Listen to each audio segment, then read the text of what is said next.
Good evening, welcome to Today at the Tour. What a day it's been. We knew this week would be eventful, and eventful it has been up until now. Stage 3, we're in Dunkirk. We are in Dunkirk. Finish line is being dismantled behind me. It's a finish line under which Jonathan Milan and Tim Merlier, well, they crossed it and they were very close together. Had to be separated by a photo, and it was Merlier who got the win in the end. Of course, we expected him, or we thought that he might take the first yellow jersey of the Tour on day 1 in Lille. That didn't happen, but he did get it all right today. Despite not having the best lead out in the race, we knew that he wouldn't, but he got the job done today. But it was eventful.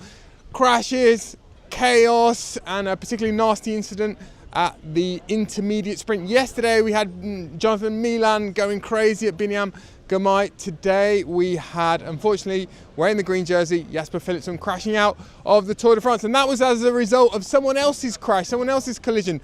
Brian Coquard and Laurens Rex, they came together and Coquard swung left and took Philipsen off his bike. We've been doing our usual interviews, just spoken to the Alpecin team manager Philipp Rudhoff. He was pretty diplomatic. He wasn't blaming Coquard, he wasn't blaming Rex. He said it was unfortunate and the team is devastated tonight. Wouldn't commit, incidentally, to whether Mathieu van der Poel, who is still in yellow tonight, is now going to switch his focus to the green jersey. That might yet happen. Remco Evenepoel also came down. We think he's okay, but his director sportif, Tom Steels, was a little bit cautious. He said, we're going to assess things tonight, but he looked okay when he came over at the finish line. So we shall see. Tomorrow there are hills. The sprinters can take a bit of a breather, I think, tomorrow, but we may see the GC guys come out to play again tomorrow. But in the meantime, it's over to Ned and David for more on Today. Thanks very much, Daniel. My word, that was messy, in part. I mean, at times it was, frankly, dull as ditch water, but that aside, that aside today, it was spectacularly messy when they got going. And I mean, a number of crashes. Jordi Meus, that was a horrible backflip, wasn't it? And so many. Himself on them. So many. That big one in the final as well, that I think it was Emmanuel Genier, although we're still digesting just who went down. But I mean, the headline crash, without a shadow of doubt, Jasper Philipsen.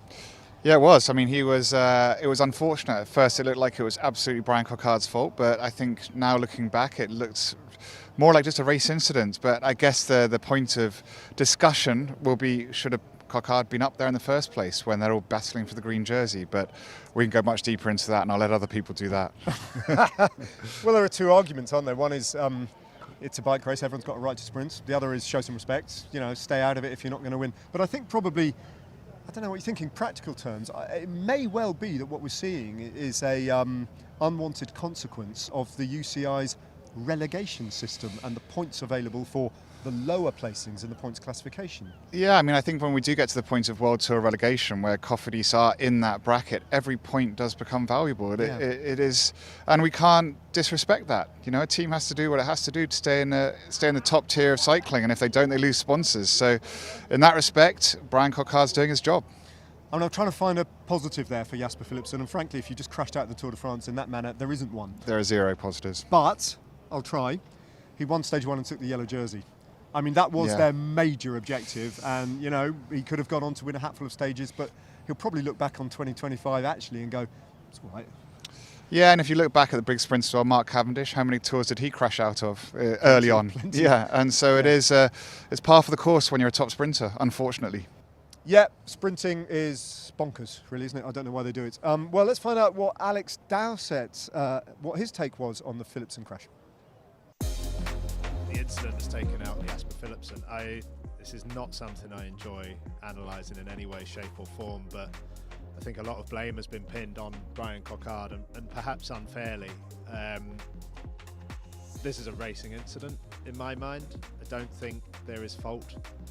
It's a catalyst of events that has led to Philipsen ending up on the floor, and basically with a crash, the more people that react down the chain of the less time there is to react, and that's what Philipsen was a victim of today. I mean, if we watch, Milan has Coquard and Rix very close to his right side, at some point Milan was going to step off the wheel of Consoni and begin his sprint, and he moved possibly half a metre over to the right, which is entirely entitled to do so, to begin his sprint. Coquard reacts to this and to give himself space, but Rix hasn't seen Coquard's move coming, and they clash. Now, save of the century was Brian Coquard. The fact that he managed to, both feet are unclipped, and the bike looks like it's all like laying over at 45 degrees, even through the tree line. You can see the angle of the bike right here. To collect that, Coquard has moved about 2 metres laterally across the road, and no one's going to see that coming, unfortunately. And Philipsen was the one that was in the firing line. It's a racing incident.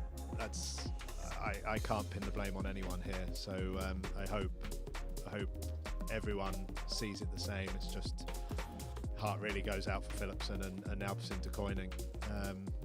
Crashing whilst in the jersey that badly is not. It's just a real shame.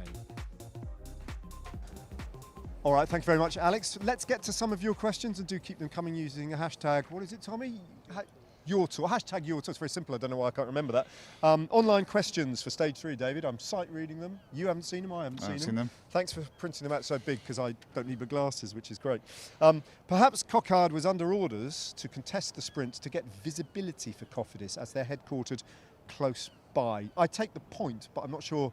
I think that's more like for a rider who gets up the road in a breakaway, isn't it? No, and I think also Coquard, he's always up there. He's always getting mixed up in bunch sprints and intermediate sprints. It's what he does. It's what he does. He's a sprinter. Yeah.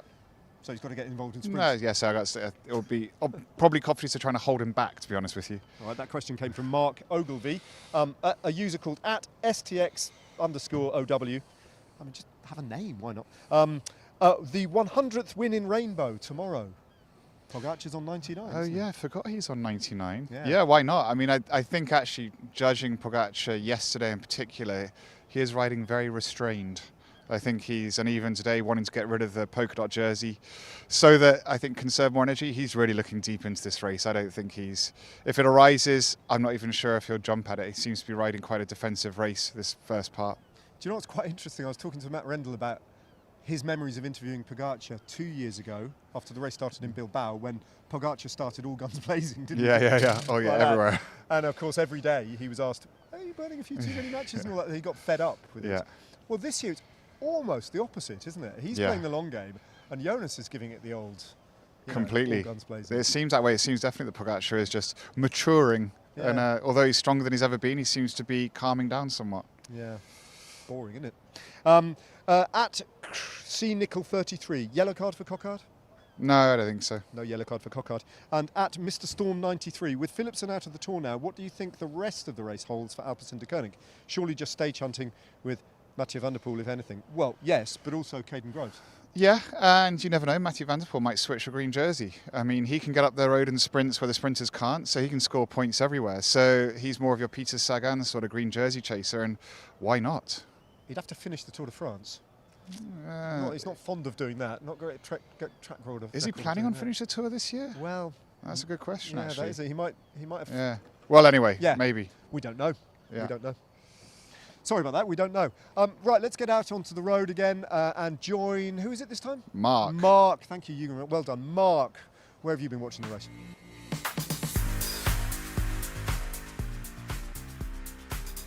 Hi, I'm Mark. I'm Louis. And I'm Alistair, and I lost my voice shouting at the tour yesterday. We've come from Herefordshire and Surrey, respectively, to come and watch the tour just because since I've been young, watching it on ITV, growing up with the tour, it's become very special to us, and wanted to make sure that these guys have a chance to come and see it firsthand. And we're here on the lead into Montcassel.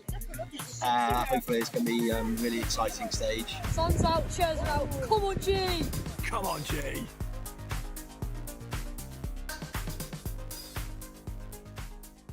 Thanks a lot, Mark. Glad that the weather wasn't quite as bad as it threatened to be earlier on in the day when I went for a run. Did you go for a run? I did. You Was saw it dry? me. Yeah.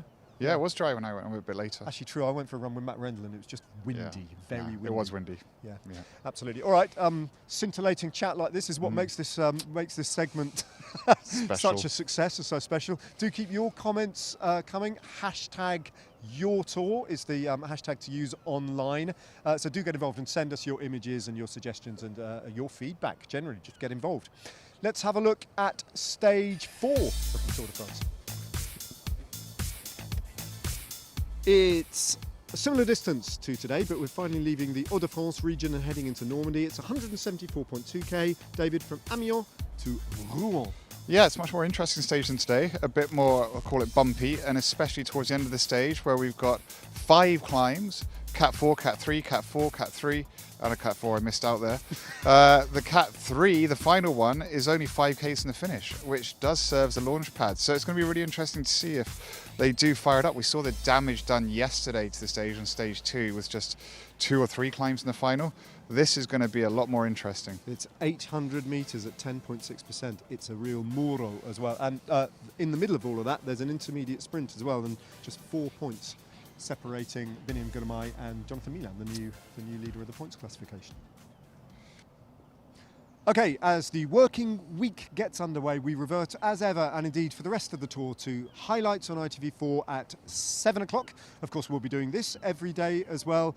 On a day today that was full of the most appalling crashes, let's leave you with some of the day's lighter imagery.